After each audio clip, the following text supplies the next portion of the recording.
Samantala, kaugnay ng puna ng CHR sa ulat ng Senado ukol sa engkwentro sa Mamasapano, makakausap po natin si Professor Miriam Coronel Ferrer, ang chairperson ng Government Peace Panel. Magandang tanghali po, Professor Ferrer. Si Rafi Tima po ito. Live po kayo sa Balitang Hali. Magandang tanghali din po sa inyo. Opo, ano po reaksyon nyo dun sa sinabi ng CHR, emosyon ang pinagbatayan ng resulta ng Senate report? Sangayon ho ba kayo rito? Well, iginagalang natin ng respeto, ginagalang natin, ibibigyan respeto yung mga findings ng lahat ng mga nag-imbestiga dito. Hindi alam natin na ito na yung pangatlong parang report na inilabas o mga usapin, no? Doon sa mga nag-imbestiga tulad ng Board of Inquiry at saka itong Senate report. Ito naman yung Commission on Human Rights na palagay ko binatay din naman doon sa isinagawa ng CHR na pagpunta doon sa lugar at pakipag-usap sa mga tao doon. So tingnan po natin kung paano mabubuo talaga yan at mababalanse yung mga perspectives na medyo nagkakaiba sa ngayon para mahanap talaga natin ang kalutasan at talagang makamove on na rin tayo dito kasi napakahabang proseso na po ito. Marami po pong ibang mahalagang bagay at hindi naman sana mapabayaan din yung pang matagalang peace process pa rin natin. Professor, nabanggit nyo yung pag-move on, ano? Pero yung tatlong nabanggit nyo pong investigasyon, medyo sumalungat itong CHR at sinasabi nga hindi massacre yung nangyari doon. Paano po kaya tayo mag-move on kapag ganito ka-polarize, kumbaga, itong usaping ito, Professor? Well, unang-una, ang intindi ko doon sa Senate report, hindi pa talaga ito yung naaprubahan ng lahat ng mga senator o kasapi doon sa committee kung kaya't mayroon pang mga amendments na gustong i-introduce yung ibang mga kasapi at narinig din naman natin yung pananalita tulad ni Senator Trillanes na medyo iba din ang pagtingin dito sa sitwasyon na siguro mas nalalapit dun sa inilabas ng CHR pati na ng Board of Inquiry. So, ang pagsabandang huli naman po dyan, kung usapin ng accountability at saka kukuha ng justice, ang marami pong talagang proseso dyan. Isa na yung sinisagawa din naman ng DOJ, yung pagsasampa ng kaso. At doon, kailangan batukoy mo kung sinong specific individuals, anong crime nga. Yung Senado, meron siyang mungkahe kung anong crime ang gagamitin. Pero alam natin, meron din iba-ibang opinion kung anong legal regime, ika nga, ang mag-a-apply dito sa kaso na to. Depende talaga kung paano yung tinitingnan yung pangyayari. Kung yan ay isang labanan, kung saan dalawa, tatlo, apat na grupo ay parehong mga armado, ang labanan na yan ay nakapaloob sa framework ng yung rules of war na sinasabi at hindi po yung ordinary penal codes ang mag-a-apply.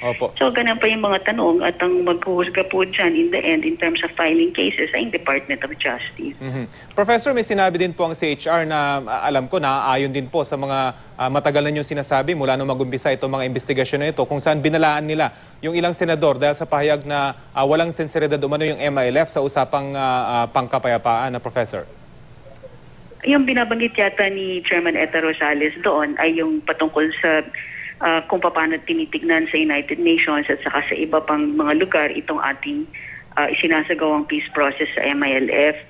Alam niyo po, totoo po yun sa puntong yun, ano? Kasi kung pagbabatayan din natin ang mga rini-release na mga statements of support nang gagaling sa iba't ibang embahada, kung saan may pagkilala dito sa kahalagan nitong peace process na to na mapagpatuloy at saka mahanapan ng pangmatagalang kalutasan. So, sana, kasi yung Senate investigation naman, talagang ang patungkol doon ay yung law enforcement operation. Hindi naman talaga naging ganap yung 5 araw na pagdinig para mapaliwanag namin na husto, ano ba itong mahabang negosyasyon na isinagawa natin, paano tayo nakarating dito, ano-ano to yung mga features nito at saka mechanisms na to. Kasi hindi naman po yun yung topic ng Senate investigation. Kaya to that extent, ang pakiramdam ko po talagang hindi rin nasasapat yung naging proseso sa Senado para maintindihan ng ating mga senador yung buong complexity ng isang politically negotiated solution.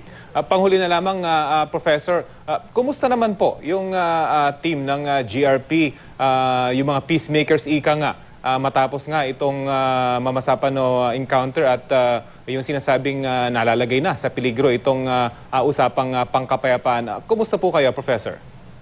Okay naman kasi ang punto naman dito hindi naman tayo dapat parang maghatian o mag-divide tayo dito.